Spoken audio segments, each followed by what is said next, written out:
ጆሲን ከህይወታችን ለምንድን ነው የማትወጣው? የማትፈለግበት ቦታ ለምን ትገኛለህ? እንዴት ሙጭኝ ትላለህ? ሲለውም እሱም ትንሿን ያ ነገር ተመቸሽ ወይ ሰላም በልልኝ ምንድን ነው ያ ነገር ብሎ ለማጣራት ሲሞክርም እሱም እሷ እንደምታውቅና እንደተመቻት ተደሞም ካሁን በኋላ እሷ እንጂ ተከትላኝ የምትመጣው እኔ አይደለሁም በማለት ኢዙን ትንሽ ያወዛግበዋል። አሰላሙ አለይኩም ወረህመቱላሂ ወበረካቱ። ውድና የተከበራችሁ የፍቅር ጎጆ ቤተሰቦች እንዴት አደራችሁ? እንዴት ዋላችሁ? እንዲሁም ክርስቲያን ወገኖች ሰላም ሰላም ብያለሁ። ዛሬ ይዤላችሁ የመጣሁት ትንሿ ድራማን ክፍል 46 ነው ማለት ነው። እነሆ እንድትከታተሉ ይጋበዝኳችሁ። ወዳችሁ ፈቅዳችሁ ስለምትከታተሉኝ ከልብ አመሰግናለሁ። ምስጋና የላቀ ነው ማለት ነው። ትንሿ እንደምንም ብላ ሮጣ መንገድ ላይ ሳያገኛት ህመሟን ተቋቁማ እቤት ስደርስ እኑና እንትና ወይም ታስራ ነበረ። እሷን እንግዲህ ካስፈታች በኋላ ምንም አማራጭ አልነበራትም። እንዴት ነው ይሄ ልብስ ልትለብሽ የቻልሽው? ማነውስ ማስካነሽ ብላ ስትጠይቃት እሷም ሀረግ እባክሽ አትጠይቅኝ፣ ይሄ ደግሞ የኔ ልብስ ሳይሆን የጆሲ ልብስ ነው። እሱስ አንድ ቀን ለብሶታቸው ነበረ። ስለዚህ ጉዳዩን እንድታስረጅ ነው። ምንም ደህና አይደለሽም በማለት ሀረግ አጥብቃ ትጠይቃታለች። እሷን መናገር ያልፈለገችው መንገድ ላይ እንደወደቀ ጆሲ ይደርስብኛል ብላ እንደፈራችና ሌላ ነገር ምንም እንዳልተፈጠረ ትናገራለች። ሀረግ ነገሩ ያተዋጠላት ቢሆንም ነገር ግን ሄዳ ሻወር ወስዳ ልብስ እንድትቀይር ካዘዘቻት በኋላ እኑ ስትመጣ ትንሿ መጣች አይደል በማለት ተጠይቃታለች። እሷም አዎ መታለች ብትላትም ነገር ግን ልጅቷ ችግር ሳይፈጠር አይቀርም፣ ምንም ጥሩ ስሜት እየተሰማኝ አይደለም፣ ስለዚህ እባክሽ እስቲ አንቺ አናግሪያት ብትላት እሺ ብላ ሄዳ እኑ ነገርየውን ለማጣራት ብትሞክርም ትንሿ ግን አልናገርም ብላ ግግም ትላለች። ከኢዙና ቹቻና መቅዲ አቤላና ባቢ ከዛ ተቤት እንዴት ወጥተው መንገድ ላይ ያሉ እንዴት የሰው ጥፍር ትነቅሊያለሽ? ይሄ እኮ ሊያስከስሽም ሊያሳስርሽም ይችላል እና ሶስት ወንድ ሆነው እንዴት እኔን አንድ ሴቷን ፈርተው ያስሩኛል? ያደረጉትን ብታውቅ አንተም ከነሱ በላይ ታደርግ ነበረ። ነገር ግን ትንሿ እንዴት ናት ብሎ ሲጠይቃት እሷም የምትለው ነገር አይኗ በፍርሃትና በድንጋጤ እየተንከባለለ ምንም እሱን እሷ ጠይቃት ምንም አልሆነችም ነበር በማለት መልሷን ትመልስለታለች። ኢዙም ወደ ትንሿ ጋር በመግባት ቶሎ ቤት ውስጥ ገባ። እንዴት ነሽ? ደህና ነሽ ወይ? በጣም ይቅርታ ከዚህ ካውሬ ልጠብቅሽ በማለት ባለመቻሌ ደግሞም አልፎም እንደዛ ተናግረሽና ባትበሳጭ ኖሮ ከቤት አትወጭም ነበር ማለት መልስ ይሰጣታል። እሷም የመሰለውን እንደተናገረና ልክም እንደሆነ ምንም ስህተት እንደሌለበት ሀቅ ነው ብላ ትቀበላለች። ቢሆንም የኔ እናት ደህና ነሽ? ምን ነው ፊትሽ ጥሩ አይደለም ሲላትም እሷም ፍርሃት እንደሆነና ምንም ነገር ሌላ እንደተፈጠረ ትነግረዋለች።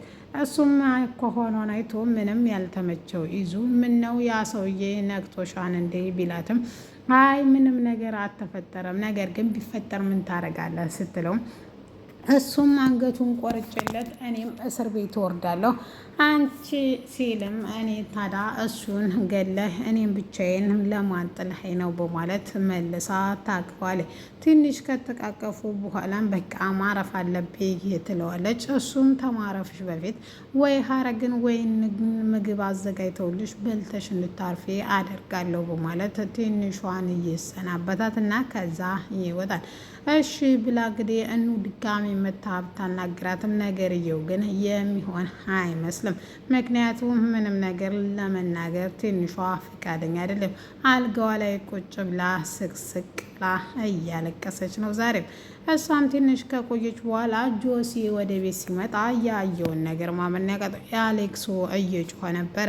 ትንሿ የታለች ሲለውም እኔ በዚህ ሰዓት እንደዚህ ኮኜ ስለ ትንሿ ነው ወይ የምታስበው እና ስላንተ ምን ግድ ይሰጠኛል ብለ እሱም ተንግድ ወዳ ትንሿን የግድ አንገቷን ስቤ እኔ ነኝ ማመጣ ለማንኛውም እና እጁን ፍታልኝ በማለት እጁን ያስፈተውና አሁን ሐኪም ቤት ትወስደኛለህ ወይስ አትወስደኝም ሲለውም ሐኪም ቤት ከወሰደውና ሲመለሱ ነበረ እዩና ጆሲ የተገናኙት።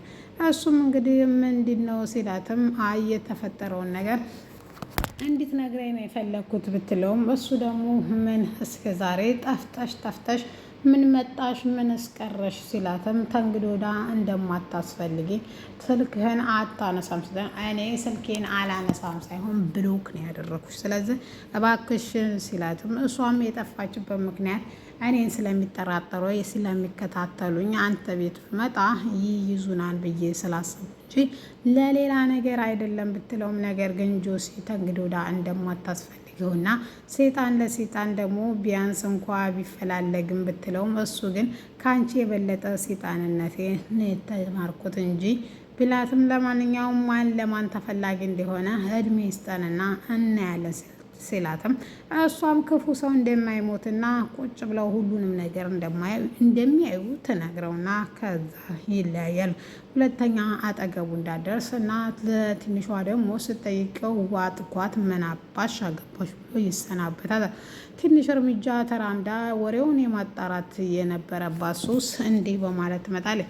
እሷም እንግዲህ ይዙን አግኝታው የሆነውን ነገር ሁሉ ለማጣራት ብትሞክርም አንቺ ቆሻሻ ሴት ለምንድን ነው እንደዚህ ጠምደሽ ያሽኝ አትሄጂልኝም ወይ ከዚህ ቢላትም እኔ እኮ ዛሬ ላይ ጥላት ቢሆንም ትናንትና ወዳጅ ነበርኩ ከማዕዲ ሴራና ተንኮል ስንቴ ነው እያስመለጥኩ በማለት ብትለው ቢያንስ መቅዲ እንዳንቺ አትቀያየርም ክፉም ስትሆን ፊት ለፊት ትገጥምሻለች ጥላትነትሽ አንቺ እየተቀያየርሽ ወዳጅ መስለሽ ጥላት ስንቴ ነው ያጠቃሽ ስለዚህ ከእንደዚህ አይነቱ መራቅ ነው እፈሪ ባክሽ ከዚህ በኋላ አጠገቤ እንዳደርሽ ቢላትም ለማንኛውም አንድ ጊዜ ኩሽና ስለሳምከኝ እሱን አፍረህ ነው አይደል ስትለው በጣም በመወዛገብ የተነሳ ይዞ አረ እፈሪ ምን አይነቷ ቆሻሻ ሴት ናት ብሎ ጥሏት ሄደ።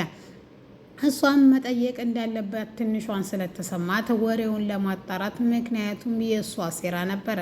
እሷን ከደፈርካት ስለምታረግዝ ሁለተኛ አንተ ሳኮን እሷን የምትከተለው እሷ ናት አንተን የምትከተለው ባለችው መሰረት የእሷ ስራ ስለነበረ ደፍሯታን ወይስ አልደፈራትም የሚለውን ማጣራት ነበረ።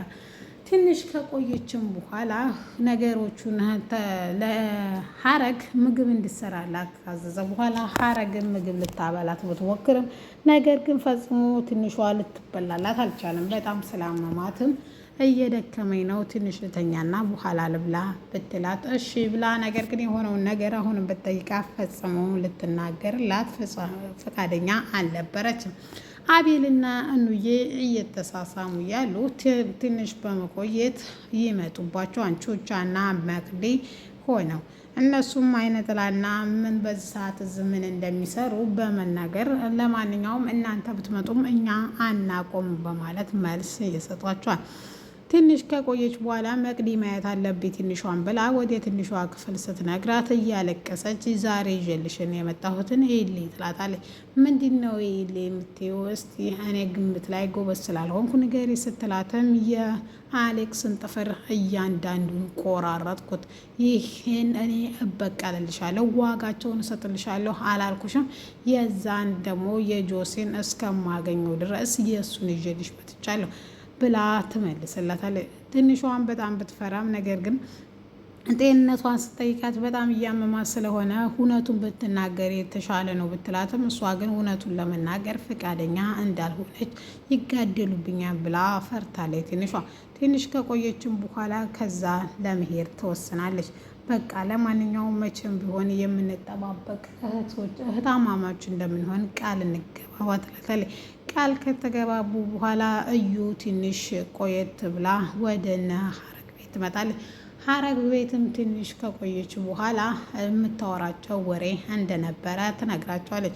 እሱም ምንድነው ሲሏትም በአጭሩ አንቺን እና እኔን ሁላችንም ሴቶችን የሚጫወቱትን አይነት ጨዋታ እየተጫወቱብሽ ነው። መቅዲና አቤል ፍቅረኛሞች ናቸው፣ የቆየም ግንኙነት አላቸው። እኑ አንቺን እየተጫወቱብሽ ነው ስትል መቅዲ ድንገት ትመጣለች። እኑን ላስረዳሽ ቢሏትም ነገር ግን ማንኛቸውንም ልሰማ አልቻለችም። ቹቻ በዛ ሰዓት በጣም ተናዶ ውጭ ቢላትም ልትወጣም ፈቃደኛ አልነበረችም። መቅዲም ላስረዳሽ ስትላት እሷም ልትረዳት ፈቃደኛ። ውድና የተከበራችሁ የፍቅር ጎጆ ቤተሰቦች ዛሬ ይዤላችሁ የመጣሁት ይህን ይመስል ነበረ። ከወደዳችሁ ላይክ፣ ሼር አድርጉት። አመሰግናለሁ።